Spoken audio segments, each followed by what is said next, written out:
Reverendo Pedro, Reverendo Felipe. É um prazer estar aqui com os irmãos novamente. Estivemos no ano passado, no início dessa época estranha, né? Essa época da pandemia. Nós não imaginávamos que passaríamos tanto tempo e Deus me dá a honra e a alegria de estar com os irmãos novamente em culto, em adoração, em conferência missionária. Eu me chamo Raimundo Montenegro, eu sou um dos pastores na primeira igreja presbiteriana de Belo Horizonte. Se Deus assim o permitir, até o dia 31 de dezembro deste ano, o conselho da igreja acatou o nosso pedido de retorno ao campo missionário transcultural. Como ministro presbiteriano, servi com a minha família fora do país por um período de poucos anos. Precisamos retornar para alguns cuidados e, tendo cumprido essa etapa, anunciamos ao conselho da igreja o desejo de voltar ao campo. E assim o conselho vem tratando deste assunto, vendo o momento mais adequado também. Veio a pandemia, parou um pouco o projeto, né? De todo mundo. Deus, na sua providência, fez com que a gente experimentasse na pele aquela sensação de que nós não temos o controle sobre a nossa vida, de que acima de nós há a agenda de Deus no seu tempo. Mas pela sua graça também, alguns passos foram dados. O conselho, então, acatou o nosso pedido, estamos designados até o final desse ano, o presbitério foi comunicado também. Eu agradeço àqueles que oraram por nós, peço que vocês continuem a orar, porque neste período também nós reingressamos ao quadro de missionários da APMT. Hoje estamos de novo no quadro de missionários. Nos foi apresentado alguns desafios aqui no contexto da América Latina e, por fim, foi-nos aprovada a designação para um projeto incipiente no país do Panamá. O desejo da nossa agência presbiteriana é consolidar o trabalho lá no Panamá e, a partir desta consolidação, estender as tendas para a região da América Central e Caribe, que não há trabalho nosso naquela região. Normalmente, eu até costumava dizer, eu olhava para a América Central como uma rota de passagem para quem estava querendo sair daqui da América do Sul e para os Estados Unidos, não é? Vários países pequenininhos, cada um com suas peculiaridades e certamente em um campo que muitas vezes não é considerado por nós. Confesso até mesmo por mim em alguns momentos. Então, dito isto, considero-me apresentado, né, aqui por vocês. Hoje estou só, minha esposa está se recuperando de uma pequena intervenção cirúrgica que teve ontem, ficou em casa com os meninos. Faça alguma coisa aí.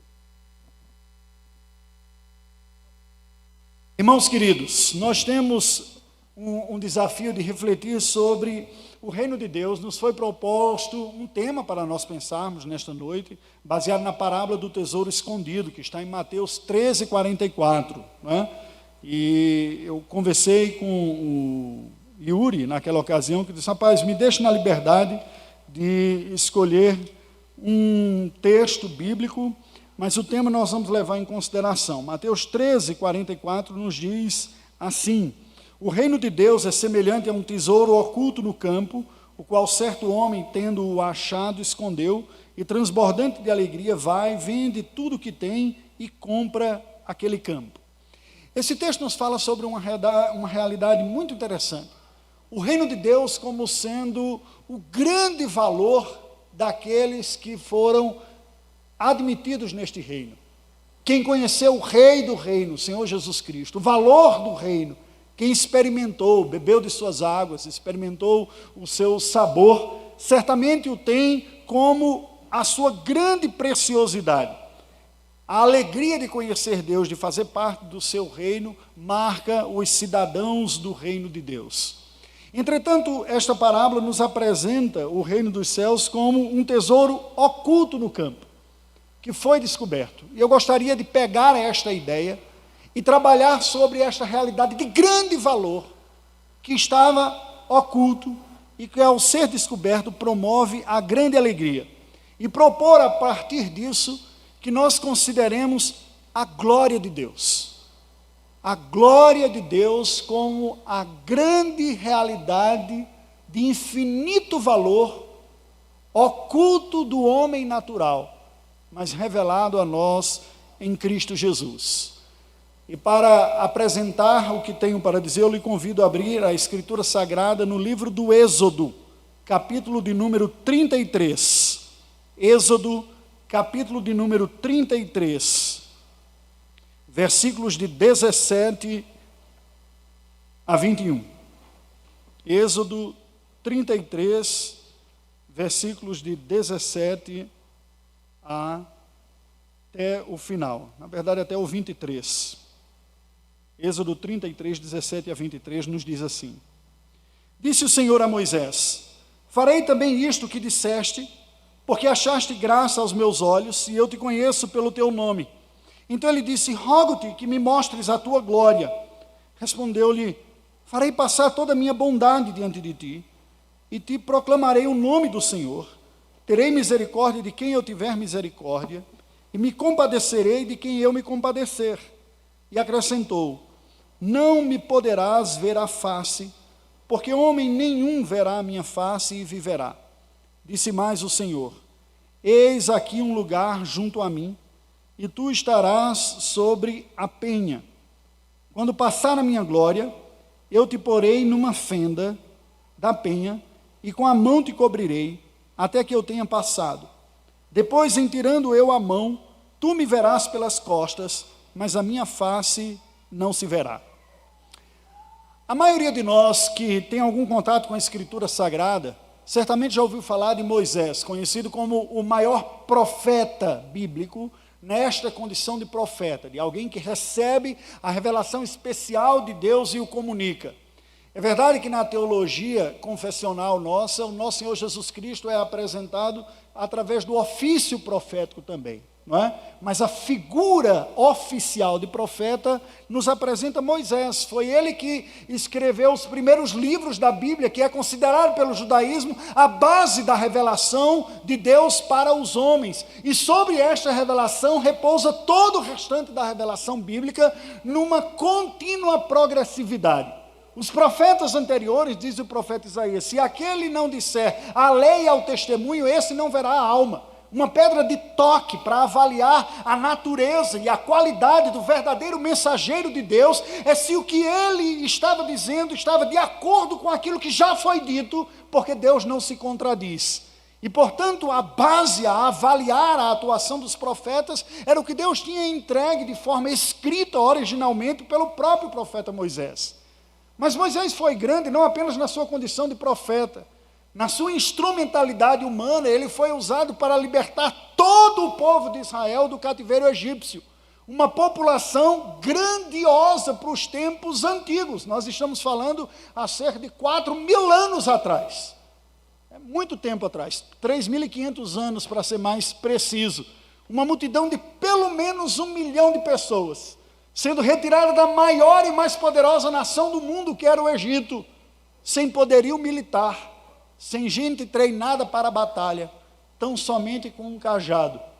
Mas o que fez toda a diferença, com a presença gloriosa do Senhor, manifesta de uma forma especial naquela nuvem de glória, que durante o dia tapava o sol e protegia aquela população durante a sua migração de não ser dessedentada pelo sol escaldante do deserto, e à noite uma coluna de fogo que iluminava o caminho e guiava o povo, representando precisamente este poder sobrenatural de Deus. Pois bem, Moisés foi este instrumento humano, usado por Deus para trazer esta libertação. Mas foi também Moisés aquele ser humano que, não considerando o nosso Senhor Jesus Cristo, que era o próprio Filho encarnado, né? Nessa condição ele era único, mas foi aquele ser humano que viu Deus com a maior intimidade. A Bíblia diz que Deus falava com Moisés face a face. Ele entrava na tenda do tabernáculo, conversava com o Senhor, a sua comunhão, a intimidade com Deus e a revelação eram tamanhas que Moisés, ao sair deste encontro com Deus, o seu próprio rosto brilhava, resplandecia, como que trazendo um reflexo físico e visual da glória do Deus diante de quem ele estava. Você consegue imaginar uma coisa dessa? Quando nós estamos concentrados na pessoa de Deus, experimentando a comunhão com o Senhor, quando nós imaginamos, ó Deus, ansiamos pela sua presença, imaginamos em nossa mente o que seria estar, ou como será estar na presença de Deus, sem nenhum impedimento mais, sem confusão, sem dúvida, sem nada para atrapalhar. Ansiamos por esta glória, e de alguma maneira, nós somos afetados por isso. Moisés o foi.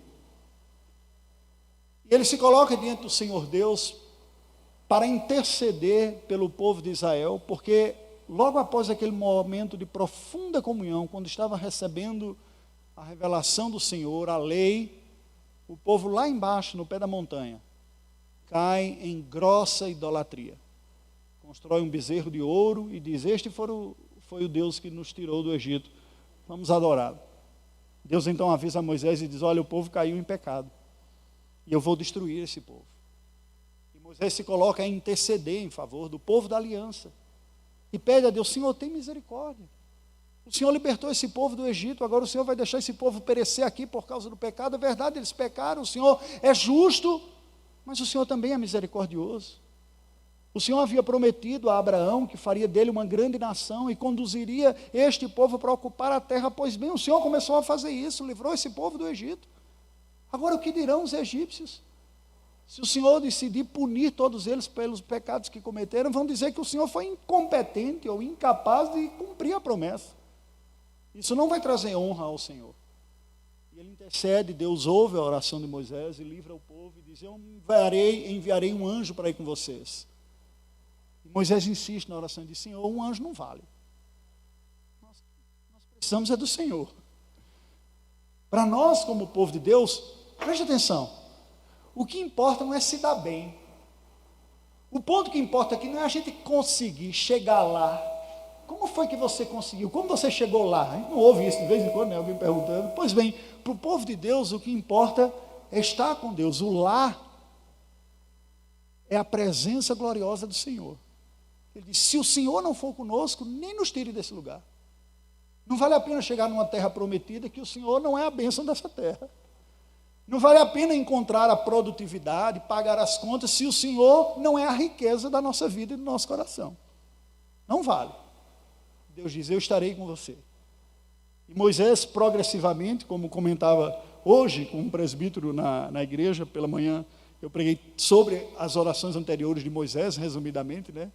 E ele falava assim: é interessante perceber como Moisés vai progredindo na sua intercessão. Primeiro ele pede para Deus livrar o povo, não condenar.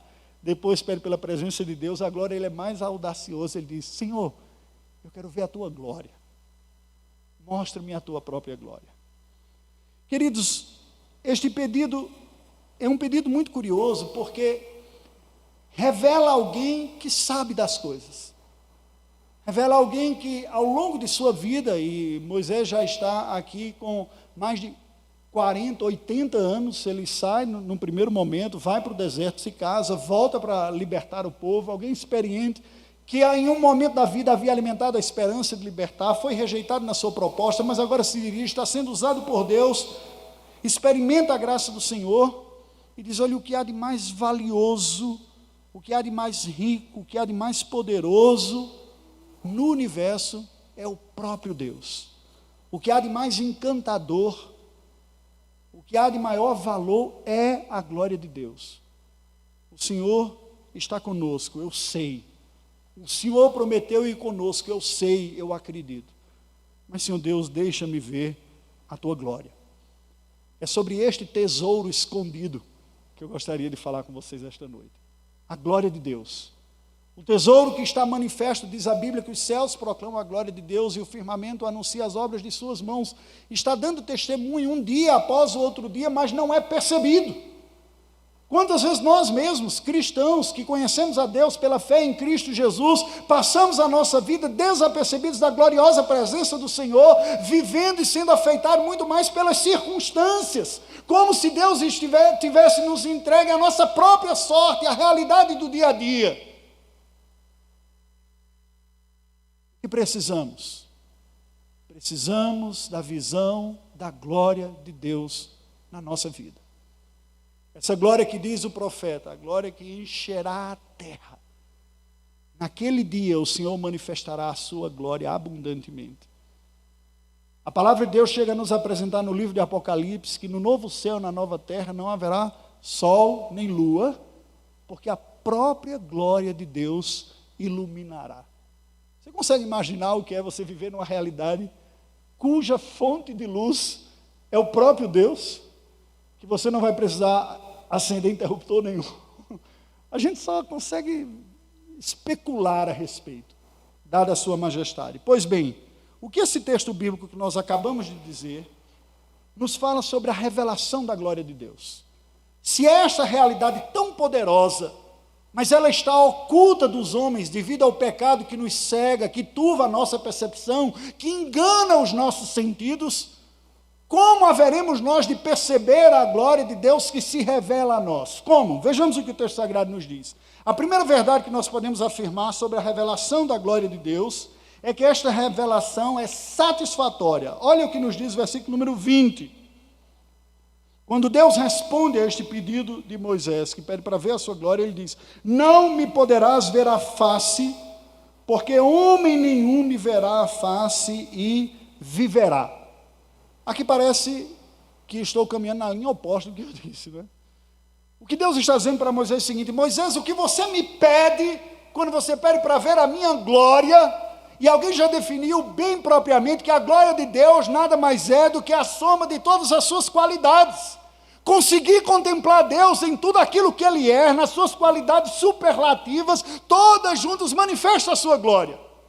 Porque nós vemos glória em muitas coisas ao nosso redor. Vemos a glória estética da beleza quando ela aparece, na natureza, em quadros, na forma humana. Vemos a glória do conhecimento em um produto inteligente, em uma obra bem escrita, em uma explicação bem dada.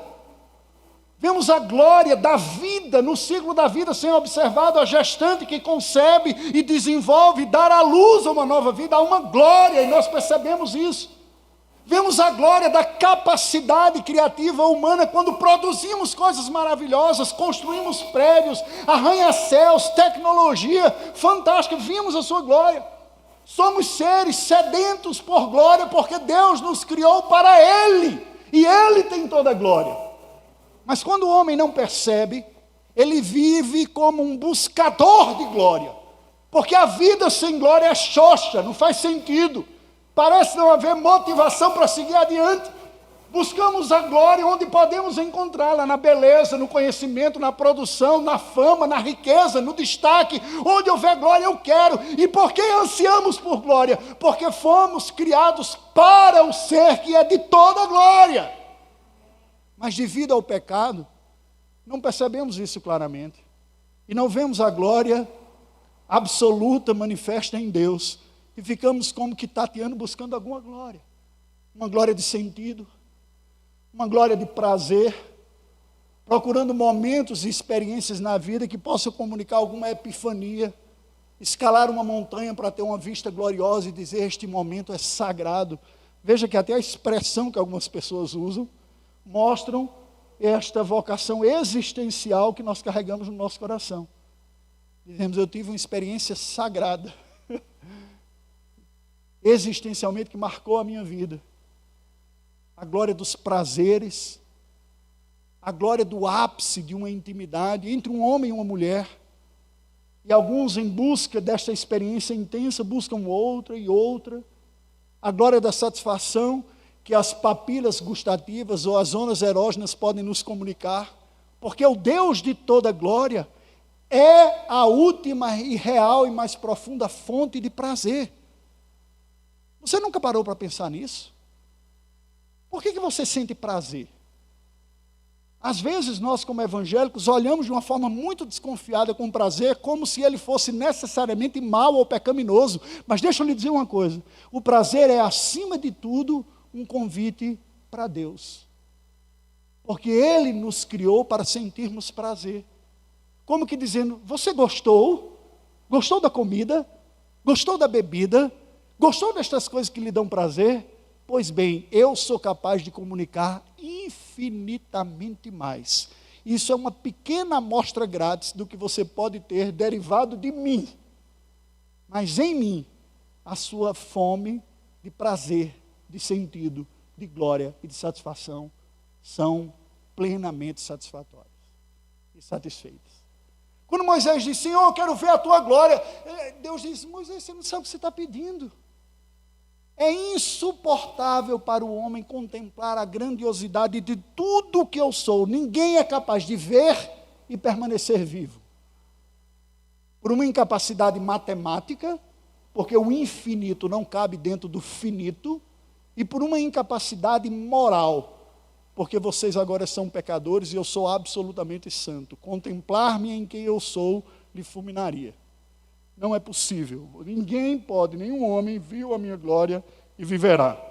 Mas no versículo 23, a segunda parte, nós vemos que Deus, em tirando a mão, ele diz: em tirando eu a mão, tu me verás pelas costas, mas a minha face não se verá. O que é que Deus está ensinando a Moisés aqui? É impossível ao ser humano contemplar Deus na sua glória plena e sobreviver. Mas a intimidade do Senhor, o conhecimento real de Deus, expresso aqui nesta expressão, a face de Deus, que em teologia nós chamamos de antropomorfismo, ou seja, é uma descrição de algo em Deus tomando a forma humana como referência. Deus é espírito, disse o Senhor Jesus à mulher samaritana. Portanto, ele não tem face, não tem mão, não tem ouvido. Mas quando a Bíblia diz a face de Deus, está falando desta intimidade, como pessoas íntimas se olham e conversam face a face, um olhando nos olhos do outro. É isto que a Bíblia diz quando fala de contemplar a face de Deus. Deus está dizendo: você não é capaz de suportar a visão de quem eu sou na totalidade. Mas você é capaz de conhecer de forma suficiente e satisfatória quem eu sou. E isso eu lhe dou a conhecer. A revelação da glória de Deus é satisfatória, embora não seja exaustiva. A glória de Deus manifesta a sua majestade, a infinitude do seu ser, que é eterno, que é glorioso e santo, mas impossível de ser captado devido à nossa limitação e ao nosso pecado. Nós aprendemos desta parte que é impossível para qualquer ser humano contemplar diretamente o ser divino na sua essência, pois ele é infinito e santo.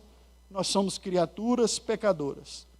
Nós não vemos a glória de Deus nem plena, nem imediatamente, mas vemos de forma mediada, através de meios que ele se utiliza, e de forma suficiente. Possivelmente você algum dia já tentou olhar para o sol a olho nu, e percebeu que isso incomoda bastante. A glória do sol, que é uma estrelinha de quinta grandeza, é fisicamente impossível de ser contemplada sem danos pelo olho humano natural.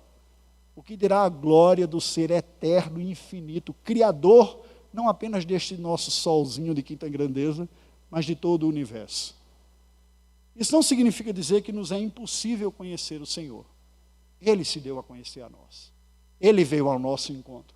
Ele acomodou a sua glória de tal maneira que o homem pudesse olhar, enxergar e não ser consumido. E como ele fez isso? E quando ele fez isso? Ele fez de forma plena na pessoa do seu Filho Jesus Cristo.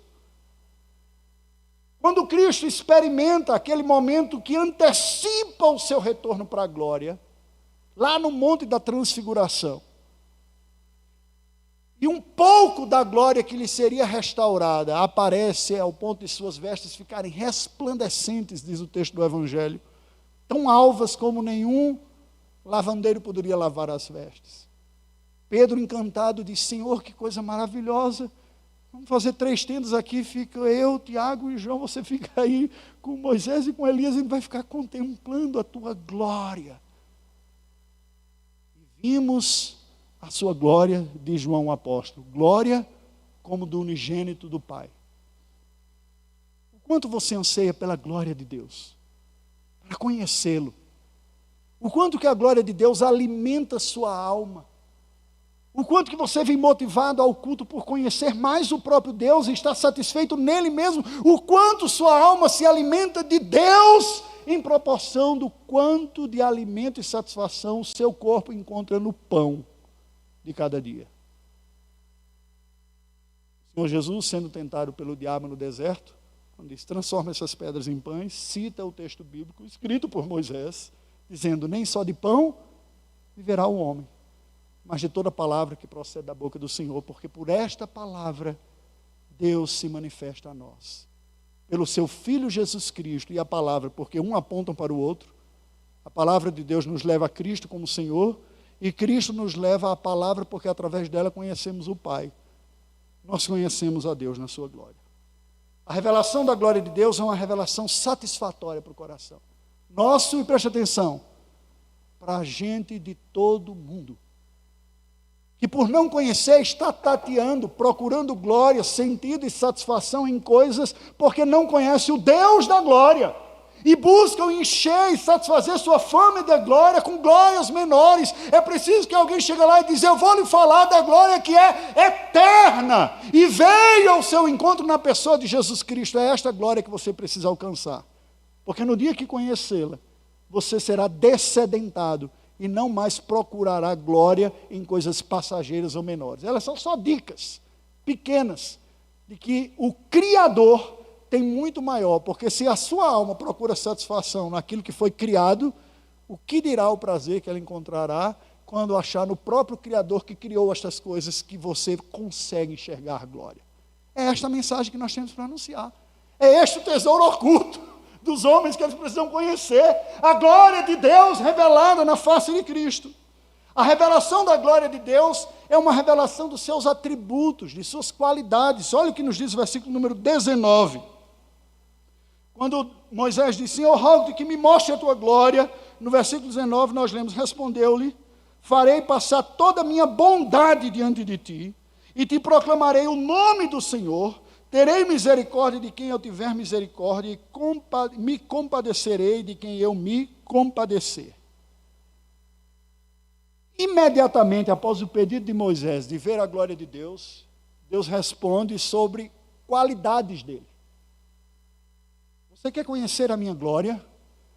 Eu vou tornar conhecido a você mais claramente, mais profundamente, mais intensamente meus atributos.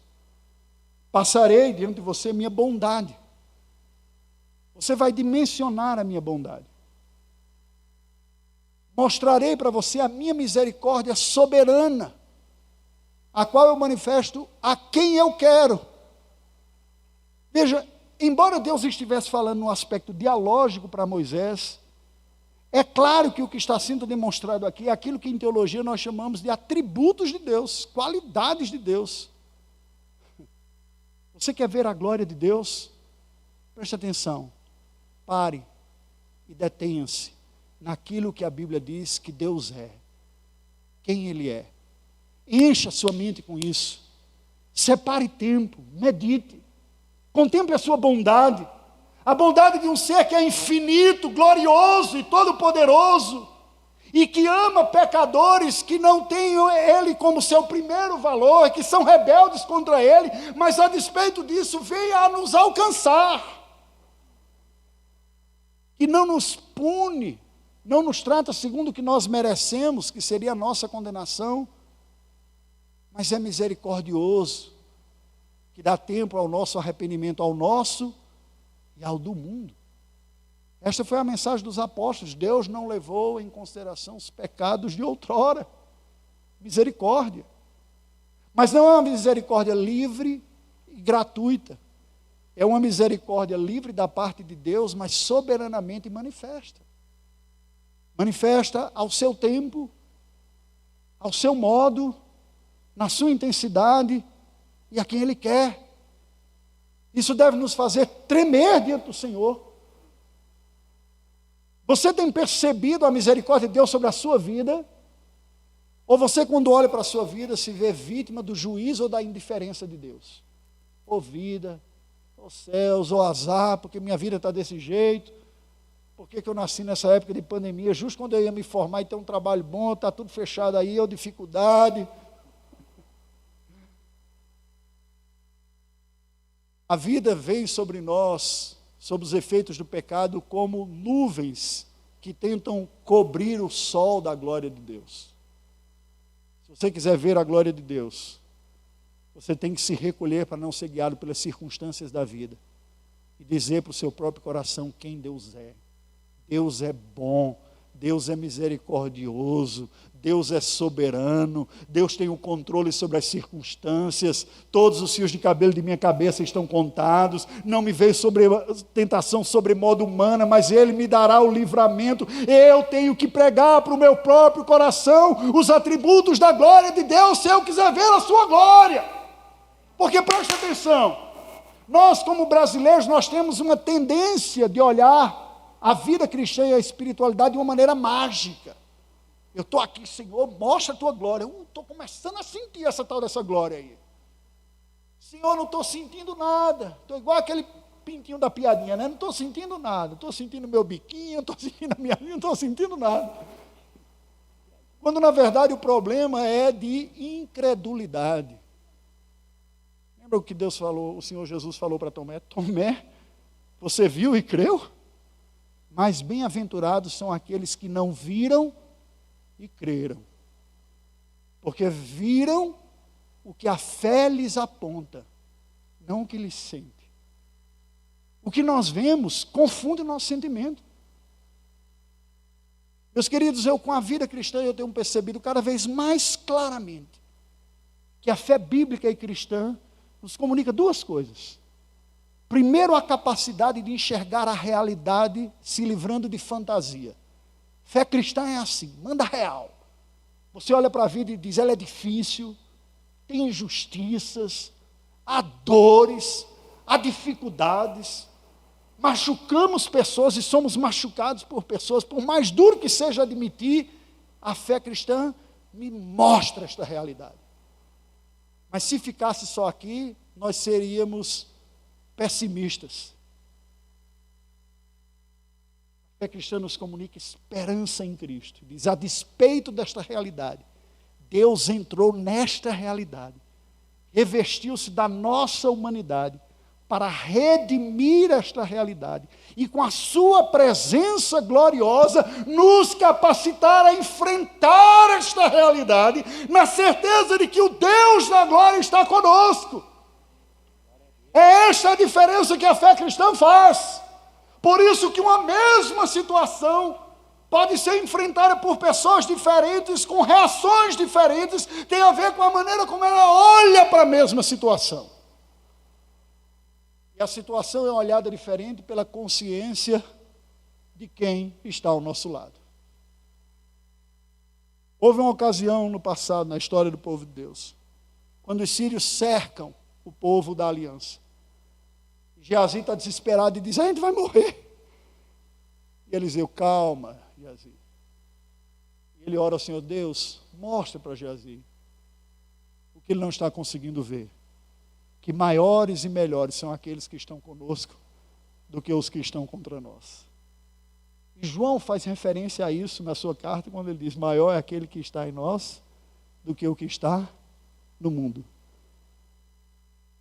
Você crê nisso? No meio do culto, depois de cantar uns louvores aqui, a gente é fácil dizer amém, né? Mas na segunda-feira, na terça-feira, quando o diagnóstico da saúde vem diferente, quando o resultado é diferente, quando a conta parece que não está daquele jeito, quando o perrengue dá lá dentro de casa, é muito fácil esquecer. Deus está dizendo, Moisés, você quer ver a minha glória? Contemple quem eu sou. Minha bondade, minha soberania, minha misericórdia. É isso que eu vou mostrar para você. Você tem visto isso? Nós enxergamos isto pela fé. Quando cremos que o Deus que se revela a nós, em Cristo Jesus e na palavra, é verdadeiro. Que a sua palavra é verdadeira. A sua soberania, a sua bondade, a sua misericórdia, a sua santidade são nos entregues. E presta atenção, é disso que nós temos que encher a nossa mente e o nosso coração. Porque contra isso, nós já somos bombardeados 24 horas por dia e 7 dias por semana. O salmista diz, eu medito na tua lei dia e noite. Por quê? Preste atenção. Não é para ser religioso bitolado. É para corrigir a ótica da visão e aprumar de acordo com quem Deus é. É para eu ter o meu coração tão cheio da verdade de quem Deus é, de que as circunstâncias da vida, quando fizerem careta para mim, eu vou fazer de volta um sorriso e dizer, você não sabe quem está comigo. O Senhor está comigo. E é isso que me capacita a ir adiante. Nós conhecemos a Deus somente quando contemplamos os seus atributos. Quando olhamos pela fé ao Deus que se revela a nós na Escritura Sagrada. E somos libertos das expectativas, presta atenção, as expectativas idólatras que ainda estão em nosso coração. Porque toda decepção para com Deus, toda frustração na fé, nada mais é senão uma expectativa equivocada que nós projetamos em Deus. Eu pensei que Deus ia fazer isso para mim. Eu gostaria que Ele fizesse, mas Ele não fez. Como se Ele não soubesse o que é melhor para você. O que não significa dizer nem sempre agradável. Os recursos divinos às vezes são dolorosos, mas são eficazes para nos tornar mais dependentes dEle e mais semelhantes ao seu Filho. Está estranho para você ouvir isso? Ouça Jó, depois de todo o seu sofrimento, dizer: eu te conhecia antes só de ouvir falar, mas agora os meus olhos te veem. Está estranho para você ouvir isso? Ouça o apóstolo Paulo, dizendo que tinha um espinho na carne, mensageiro de Satanás, que ele pediu a Deus 3 vezes para tirar, e Deus disse: não, porque a minha graça te basta, porque o meu poder se aperfeiçoa na fraqueza. E Paulo diz: de tal maneira que agora eu me glorio nas fraquezas, porque quando sou fraco, aí é que sou forte. Ó, meu querido e minha querida, eu não sei você, mas eu preciso me lembrar disso todos os dias, porque facilmente me esqueço destas coisas. E Deus está dizendo para nós: olhe para mim, veja a minha bondade, veja a minha misericórdia, veja o meu poder, veja a minha glória, manifesta em quem eu sou e como eu tenho me revelado a você na face de Cristo. Esta é a realidade que nós precisamos aqui e que o mundo precisa. Falamos de conferência missionária porque o mundo precisa aprender isso, como enxergar a glória de Deus, onde ela está e como ela se manifesta. Ocorre com toda a humanidade, em medida diferente, a dificuldade de responder aquela pergunta que certa vez Jesus fez para os discípulos: o que dizem os homens que eu sou? E cada um vai ter uma sentença. E Jesus se vira para os discípulos e diz: e vocês o que dizem? E Pedro diz: tu és o Cristo, o Filho do Deus vivo. Para que o mundo precise ou consiga dizer isso, alguém tem que ir lá e avisar que o Filho do Deus vivo veio até nós para salvar-nos, para nos reconectarmos a Deus. Ele é o Cristo que veio para salvar. Por isso fazemos missões, para que as pessoas se reconectem a Deus, vejam a sua glória revelada em Cristo Jesus. E por fim, a revelação da glória de Deus é uma revelação para nós em acomodação, em ajuste, embora não exaustiva. Veja, o versículo 22, Deus diz: quando passar a minha glória, eu te porei numa fenda da penha e com a mão te cobrirei até que eu tenha passado. Depois, em tirando eu a mão, tu me verás pelas costas. A imagem é altamente representativa aqui. Lembremos que nós estamos falando de um contexto judaico do Antigo Testamento há 3.500 anos atrás. A cultura hebraica é uma cultura muito concreta, em que os conceitos profundos e lógicos são dados por concretude. O deserto é um lugar em que comumente Deus usou para que o povo dele se aproximasse dele mesmo, por ser um lugar de poucas distrações. Aparentemente é um lugar que não tem muita vitalidade, mas tem bastante. A simplicidade do deserto chama o ser humano a concentrar-se no essencial, na sobrevivência, na água, no pão, na sombra, na brisa. E sem ter muitos elementos para se distrair, ele pode focar no que é essencial. Não é à toa que a Bíblia diz que o Espírito conduziu Jesus Cristo ao deserto a fim de ser tentado pelo diabo, antes de começar o seu ministério. Veja o paralelo, que Moisés vai ao deserto, leva o povo e no deserto recebe a lei, e Deus está dizendo: eu lhe colocarei e me colocarei diante de uma penha, de uma fenda na penha, uma gruta na rocha. A imagem que você vê é precisamente uma montanha com um espaço, e passando de relance ele vai ter um vislumbre da glória de Deus. Esta é a imagem que é apresentada. Mas o que ela nos ensina? Ela nos ensina que o nosso conhecimento de Deus nunca será exaustivo, porque Deus é infinito, mas será real. O pouco que nós conhecemos de Deus, revelado a nós na Escritura e na face de Jesus Cristo, é suficiente para nos alimentar em fé pelos dias da nossa vida e os dias maus. Eu costumo dizer que a fé cristã é uma fé que é vivenciada na tensão paradoxal entre o que eu sei e o que eu não sei. Muito bem expresso naquele hino que diz: eu não sei o que de mal ou bem está revelado a mim, não sei. As estrofes todas falam do que não sei. Mas o coro diz, mas eu sei em quem tenho crido, e estou bem certo que é poderoso. É essa a vida cristã. Tem muita coisa que eu não sei, tem muita coisa que eu não entendo, tem muita dúvida na minha cabeça, mas uma coisa eu sei quem Deus é, eu sei que Ele veio ao meu encontro, eu sei que Ele mandou o Seu Filho Jesus, eu sei que Ele habita em mim, eu sei que Ele me ama, eu sei que Ele é poderoso, e isso basta. O que eu sei é mais forte e poderoso do que eu não sei, e é baseado no que eu sei, que eu enfrento o que eu não sei na vida. Moisés, você vai ver um pouco, mas um pouquinho que vai ser suficiente para você. Não é assim conosco? O que você conhece de Deus? Tudo o que você conhece de Deus é fruto de uma profunda acomodação que Deus fez para que você o conhecesse. Usou um pregador limitado, com uma linguagem limitada, com uma teologia limitada, com uma língua limitada, porque toda língua é limitada. Usou você com sua capacidade limitada de se concentrar, de entender, de explicar. E apesar das limitações do lado de cá e do lado daí, Ele se revelou.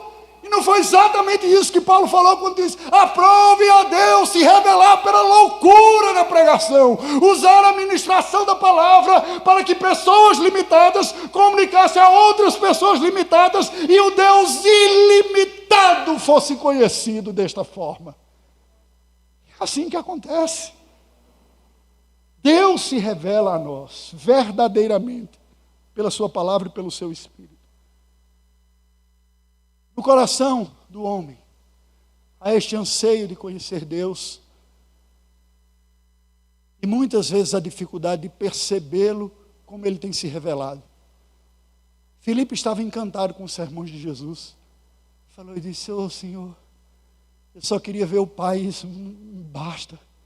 E Jesus diz, Filipe, há tanto tempo estou com vocês, vocês não me têm conhecido. Quem vê a mim, vê o Pai. O mundo diz, eu quero saber onde está Deus.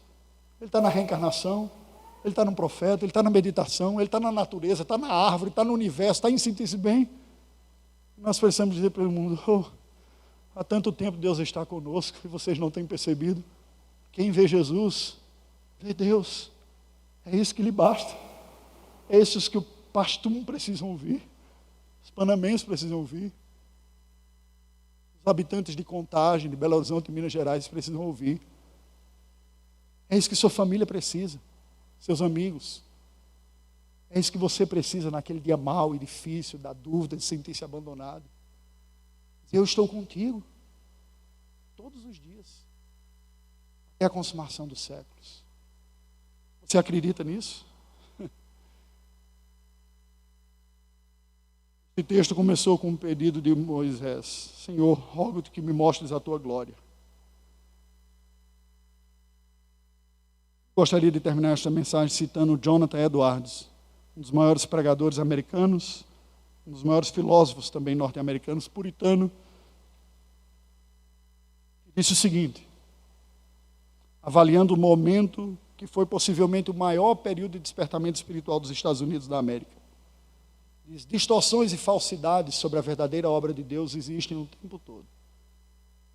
Mas se tem uma coisa que nunca pode ser falsificada e que será verdadeiramente, sempre, necessária evidência da manifestação do Espírito Santo e da glória de Deus entre os homens, é a aspiração por Deus. O coração desejoso de conhecer a Deus e que se satisfaz pela fé em Cristo Jesus é obra inequívoca do Espírito Santo de Deus. Inimitável, inconfundível, infalsificável. Evidência da verdadeira obra do Espírito Santo. O tesouro oculto que encontrado traz plena alegria. E eu termino lendo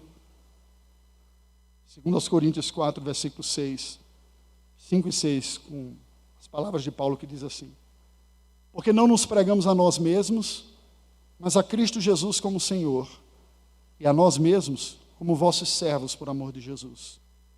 Porque Deus que disse, das trevas resplandecerá a luz, Ele mesmo resplandeceu em nosso coração, para a iluminação do conhecimento da glória de Deus na face de Cristo. Vamos orar ao Senhor, curva a sua cabeça. Deus bendito, te louvamos porque Tu és um Deus glorioso, infinito, santo, justo, bom. Contemplar, Senhor, no Teu ser, nas Tuas qualidades, os Teus atributos, em como Tu te revelas a nós, essas informações seguras de quem Tu és, nos dada na Tua palavra, a manifestação concreta de quem Tu és, encarnada na pessoa do Teu Filho Jesus Cristo, mediador perfeito, manifestação plena da plenitude da Tua glória, do Teu ser, são a necessidade do nosso coração, mas não apenas do nosso, mas também do mundo inteiro. Nesta noite de conferência missionária, Senhor Deus, nós Te dizemos, ó Deus, manifesta a Tua glória a nós, na face de Cristo, pelo poder do Teu Espírito.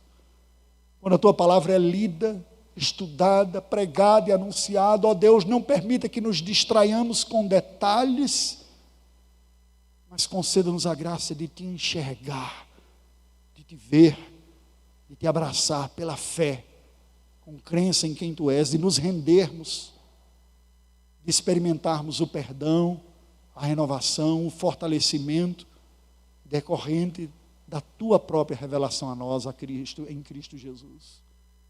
E através de nós, como Teu povo e Tua igreja, Te pedimos, ó Deus, usa-nos no privilégio de sermos portadores da mensagem Tua, da manifestação da Tua glória em Cristo Jesus, para que aqueles que estão confusos e perdidos com os reflexos de Tua glória na criação, se rendendo a uma busca idólatra, que encontrem o autor da criação, a fonte de toda glória, o Deus de toda glória, revelado a nós na face de Cristo, em quem oramos.